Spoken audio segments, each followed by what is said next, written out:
Pisolato, eu dizia para ti que ela acabou alertando todo mundo do plano dela, né? E agora eu vou colocar aqui na tela, Pisolato, nós já temos esta notícia aqui que diz: deputado italiano pede extradição de Zambelli, não pode usar a cidadania para escapar.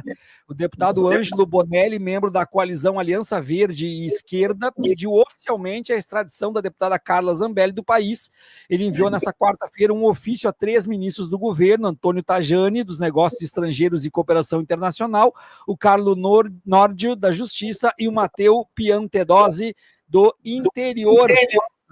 E lembrando também, Pisolato, que o Alexandre de Moraes já pediu, inclusive, a prisão preventiva da Carla Zambelli, já mandou bloquear a conta, mandar bloquear Pix, mandar bloquear a conta bancária, redes sociais, tudo mais. Então, eu já aproveito e te faço a pergunta: a Zambelli chegando na Itália, caso ela consiga, ela estará intocável, Pisolato? Intocável é muita ambição. É muita ambição. Eles são meio afobadinhos, né, Viado? Mas é coisa de quadrilha, tanto ela quanto a Joyce. O deputado está fazendo o papel dele para ganhar mídia, mas as coisas funcionam um pouco diferente. Tem normas, tem regras, tem instâncias. Ela chegando na Itália, a primeira coisa que vai acontecer é, se a Interpol pedir a prisão dela e a Itália concordar, elas podem prendê-la. Isso é o que prevê a normatização italiana. A partir daí, mas eu já diria que essa primeira ação não é tão líquida e certa, né? O que tem que acontecer tem toda uma burocracia. O STF encaminha para o Ministério da Justiça do Brasil o pedido de extradição com toda a documentação que suporta o pedido.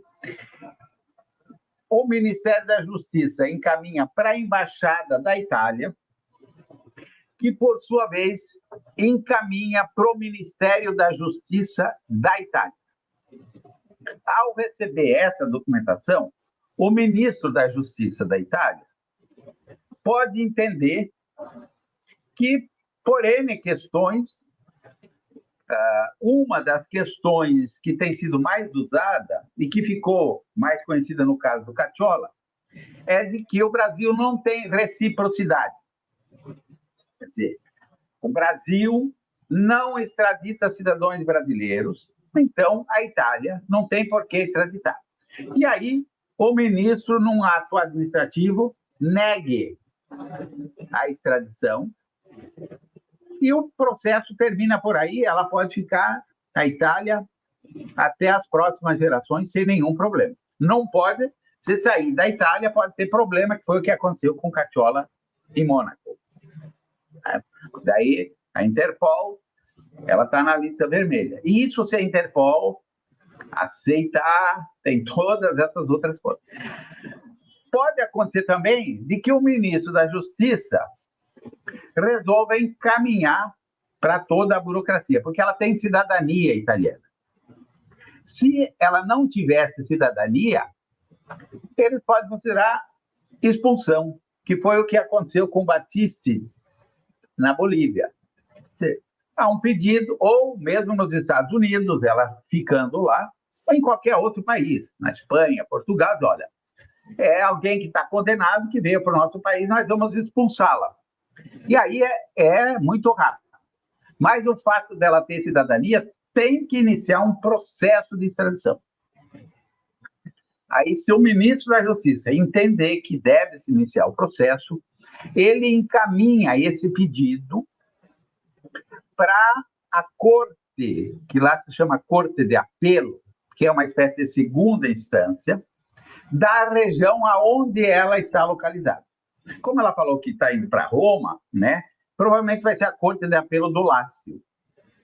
Chegando na Corte de Apelo, aí a Corte manda, é nomeado um relator, que manda para o Ministério Público analisar com base no acordo de extradição. Existe um tratado, que é uma espécie de guarda-chuva, e o acordo prevê uma série de condições. Por exemplo, o crime que ela foi condenada aqui tem que ser o mesmo, tem que existir no Código da Itália. Uhum. Né? A outra questão, não pode ser considerado perseguição política, ideológica e etc. Né? Não pode, tem que ser condenações acima de 4 anos, uma série de quesitos que eles vão analisar. E aí o Ministério Público emite um parecer, dizendo, olha, deve ser extraditada, não deve ser extraditada, ou deve ser extraditada sob determinadas condições, e se reúne, então, no mínimo 3 juízes da Corte de Apelo para decidir sim ou não, ou sobre determinadas condições. Feito isso, está vendo que é um caminho longo, feito isso, cabe, então, um recurso. Tanto, se negarem, o Brasil pode entrar com uma apelação na Corte, né, de Cassazione, que eles chamam lá, que é uma espécie de Corte Constitucional. Ou, se concordarem, ela pode entrar na Corte de Cassazione. E aí a Corte pode dizer sim ou não. Se ela não concordar com a decisão da Corte de Apelo, ela não pode reformar a Corte de Apelo. Tem que mandar de volta e pedir para a Corte de Apelo, olha, observe isso, isso, isso. É claro que existe a lei do mais forte. Essa é a regra básica. Muitas vezes, eles atropelam. Se tiver, né, aquela justa lei do mais forte, né? Se tiver outros convencimentos, que foi no meu caso, foi isso. Tem outros convencimentos, alguns atropelos, porque eles partem do pressuposto, se a gente não cumprir a regra, não vai ter problema, o Brasil não vai declarar guerra à Itália, nem vice-versa, e a gente manda o cara para lá, ou segura ele aqui, pronto. Então, se a Corte de Cassazione concordar, né, com a extradição, vai para o ministro da Justiça fazer o ato administrativo de entrega. Nesse ínterim, cabe ainda um recurso, uma apelação ao Tribunal Administrativo, para dizer, olha, tem erro no processo, tem alguma coisa que pode suspender a qualquer momento. Aí, tudo isso dando certo, cabe um último recurso, que é a Corte Europeia em Estrasburgo. Todas essas instâncias têm que concordar. É claro que você pode atropelar. Eles são muito metódicos, muito profissionais e tendem a seguir isso. A não ser, é claro, né, que vem a lei mais forte e diz, não, pega esse cara, se tiver algum convencimento extra, no meu caso, teve a contratação de um escritório, que foi a primeira vez que aconteceu, um escritório em Roma, que foi licitado por $280 mil, ofício Gentiloni, que casualmente tinha o mesmo sobrenome do ministro das Relações Exteriores, e o pessoal desentrega o cara e deixa se lascar. Né? Existem esses atropelos. Então, isso seria o trâmite burocrático. Eu estou fazendo um pouco esse relato, né, para te dar uma dimensão de que isso são meses e meses e meses e meses. Isso vai 2026. Tudo indica que vai 2026. A não ser que haja esses convencimentos não burocráticos. Agora, Pisolato, se a gente sai dessa questão dos trâmites, da parte burocrática e do paralelo com o teu caso, e analisa ou tenta analisar o que foi que aconteceu, no teu ponto de vista, da nossa análise política e estrutural e institucional, o que faltou para evitar que Carla Zambelli fugisse? Olha, aí tu provoca a minha paranoia.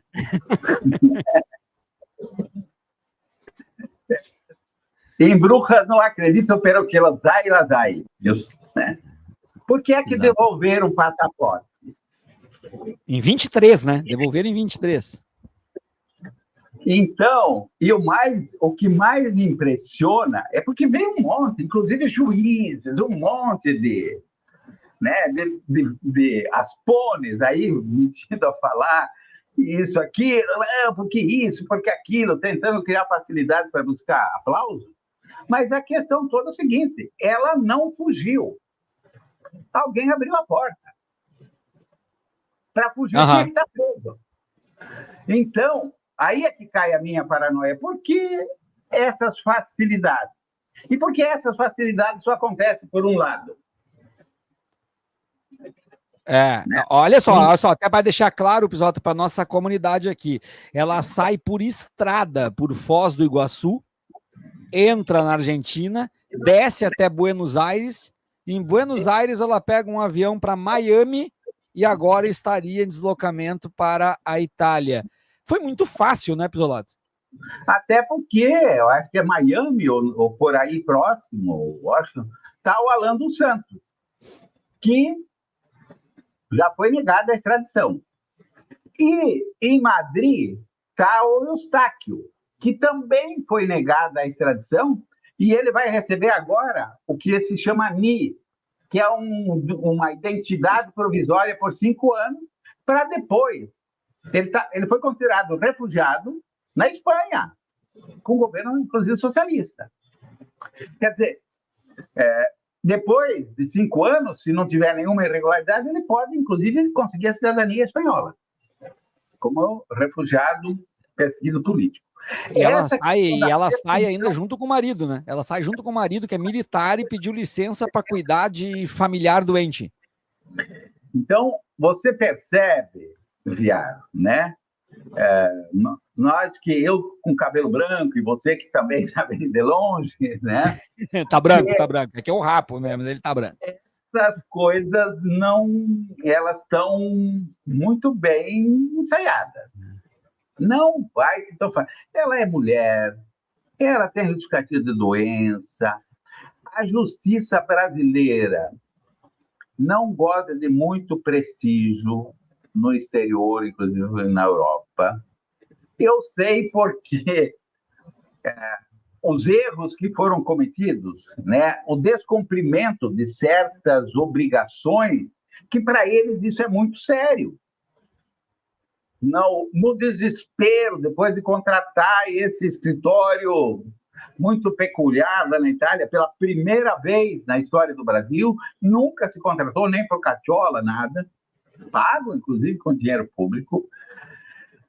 A condição, eles, para poder se protegerem, foi assinar uma carta, compromisso de que eu ia ser tratado, respeitado, não sei o quê, papapá, sabe, toda aqueles paravênios e considerando.